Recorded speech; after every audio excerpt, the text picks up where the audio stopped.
تو اکثر میں یہ بات سوچ رہا تھا کہ آج کل جو دعا ظہیر کا کیس ہے اور آج جو بہاولپور میں ایک 19 سالہ حاملہ لڑکی کا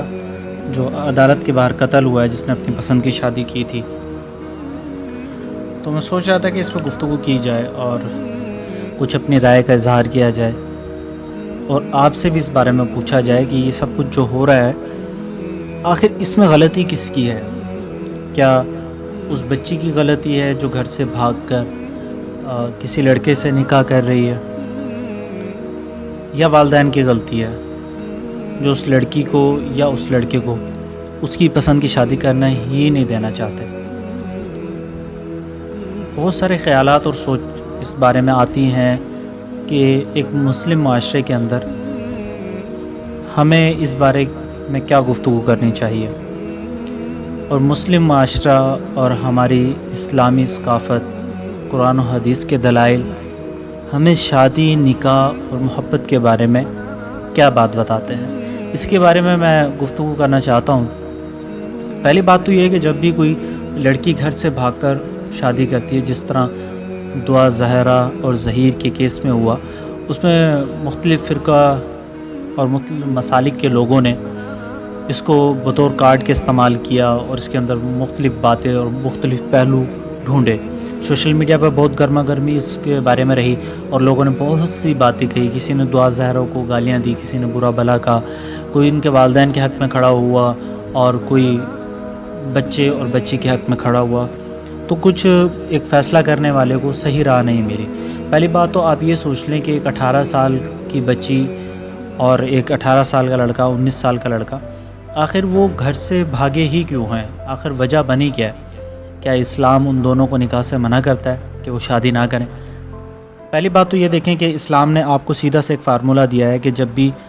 آپ کو کوئی لڑکے کو اگر لڑکی پسند آتی ہے تو وہ نکاح کا پیغام اس کو بھیجے اور نکاح کر لے اگر وہاں سے وہ پسندگی کا اظہار ہو جاتا ہے۔ اتنا اسلام نے کہا کہ اگر آپ کسی لڑکی سے شادی کرنا چاہتے ہیں تو آپ اس کو ایک دفعہ اس کی جھلک کو دیکھ لیں، تاکہ بعد میں آپ کے دل میں کوئی بات نہ ہو، کیونکہ ایک انسانی فطرت ہے کہ وہ خوبصورت چیزوں کو ہی پسند کرتا ہے اور ہر انسان کی پسند مختلف ہے۔ میری پسند کچھ اور ہے، میرے والدین کی پسند کچھ اور ہے، آپ کے والدین اور آپ کی پسند میں بھی فرق ہو سکتا ہے۔ اب ہو کیا رہا ہے؟ اب پہلے بات آپ یہ دیکھیں کہ ہمارا آج کا معاشرہ سوشل میڈیا کا اور نیٹ کا دور ہے۔ جب اس طرح کے بچے گھر سے بھاگ کر شادی کرتے ہیں تو والدین کو شریعت نظر آتی ہے، لیکن سوچنے کا مقام یہ ہے کہ اس سے پہلے بچوں کو کیا شریعت آپ نے سکھائی ہے؟ کیا شریعت کے مطابق آپ نے ان کی تربیت اور ان کی پرورش کی؟ بچی نے 15 سال کی عمر میں میٹرک کیا، اس کے بعد جیسے ہی اس نے کالج میں ایڈمیشن لیا تو معلوم یہ پڑتا ہے کہ ایک بینچ کے اوپر لڑکی بیٹھی ہے اور اس کی دوسری جانب لڑکا بیٹھا ہوا ہے۔ دونوں ہی نوجوان ہیں، دونوں ایک دوسرے کے لیے کشش رکھتے ہیں، دونوں ایک دوسرے کے لیے خواہش رکھتے ہیں۔ آخر ان کا جو وہ تعلیم کا سلسلہ ہے وہ 4 سال کا کورس ہے، 2 سال کا کورس ہے، انہوں نے ڈیلی ایک دوسرے کو دیکھنا ہے۔ آخر کب تک وہ شریعت کی حدود کا دونوں بچے یا بچیاں خیال رکھیں گے؟ آخر کبھی نہ کبھی وہ پھسلیں گے، اور ان کو پتہ ہے کہ اگر ہم فرسٹ ایئر میں ہوتے ہوئے اپنے والدین سے شادی کی بات کرتے ہیں تو ہماری شادی نہیں ہوگی،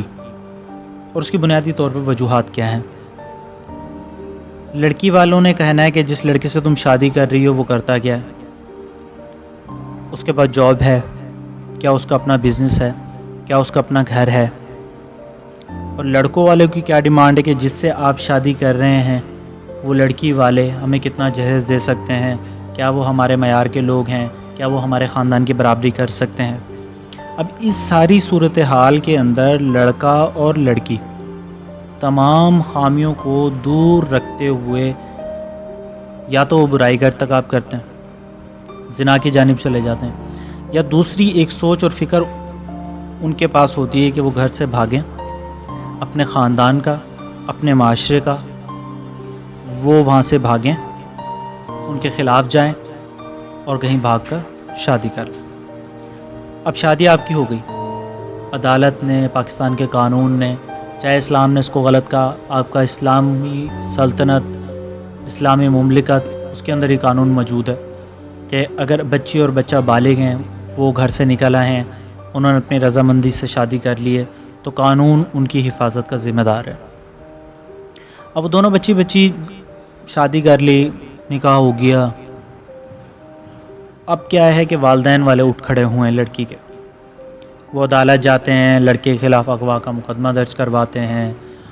خود بھی ذلیل ہوتے ہیں، لڑکا لڑکی کو بھی ذلیل کرتے ہیں۔ اگر عدالت اپنے قانون کے مطابق لڑکے کے حق میں فیصلہ دے دیتی ہے تو والدین لڑکی والے اب کیا کرتے ہیں، خاندان والے کیا کرتے ہیں؟ فائرنگ کر دیتے ہیں، چھری چلا دیتے ہیں، تیزاب ڈال دیتے ہیں، کچھ بھی اس طرح کا کام کر کے وہ لڑکا اور لڑکی کو ختم کرنے کی مکمل کوشش کرتے ہیں، جو آج ہمارا بہاولپور کا بھی کیس ہوا ہے کہ عدالت کے باہر 19 سالہ 9 ماہ کی حاملہ جو خاتون تھی اس کو بھی انہوں نے مار دیا۔ اب سوچنے کا مقام یہ ہے کہ آخر اس کا حل کیا تلاش کیا جائے کہ بچے اس باغی سوچ سے باز آ جائیں۔ تو بھائیوں، دوستوں، بزرگوں، میرے سننے والوں، والدین کو چاہیے کہ بچوں کی خواہش کا احترام کریں، کیونکہ آپ نے 20 سال ان کی جو تربیت کی ہے وہ آپ نے اسلام کے مطابق نہیں کی ہے۔ اب آپ اس بات کو مان لیں، اگر آپ نے اپنی عزت کو بچانا ہے تو آپ بچوں کی خواہشات کا احترام کریں، اور جتنا ہو سکتا ہے لڑکے اور لڑکی کو، لڑکی والے بھی، والدین بھی، اس بچی کا نکاح اپنی سرپرستی میں کریں، صرف بچوں کی خواہش کا احترام کرتے ہوئے۔ اور لڑکے والوں کو بھی چاہیے کہ وہ لڑکی کی خواہش کا احترام کریں اور اپنے بچوں کو باغی مت ہونے دیں، اپنی عزت کو بچائیں، اپنی ناک کو مت اتنا اونچا کریں، اپنی پگڑی کو اتنا اونچا مت کریں کہ آپ کے بچے آپ کے خلاف کھڑے ہو جائیں، آپ کے فیصلے کے خلاف کھڑے ہو جائیں۔ تو کوشش کریں، یہ مت دیکھیں کہ بچے ابھی ہمارا لڑکا بہت چھوٹا ہے، وہ بھی کیا کرے گا اور لڑکی والے میں کیا دیں گے۔ شادی کو آسان بنائیں، نکاح کو آسان بنائیں، تاکہ یہ زنا، بچوں کے گھر سے بھاگ جانا، یہ سب ختم ہو۔ خدا را اس کو اب سمجھیں۔ آپ اب بہت آگے آ چکے ہیں، آپ سوشل میڈیا کے دور میں ہیں، نیٹ اور ڈیجیٹل کے دور میں ہیں۔ ہمارے بچے زنا کے خطرے سے دوچار ہیں، بچوں کے لیے نکاح کو خدا را آسان بنائیں تاکہ ہمارے بچے اس طرح کا اقدام نہ کریں، آپ کی ہماری عزتوں کو پامال نہ کریں، ہمارا جو اسلامی معاشرہ ہے وہ خوشحالی کی جانب جائے اور ہم ایک اچھا معاشرہ، سوسائٹی اور ایک اچھی فضا کو قائم کر سکیں۔ السلام علیکم ورحمۃ اللہ۔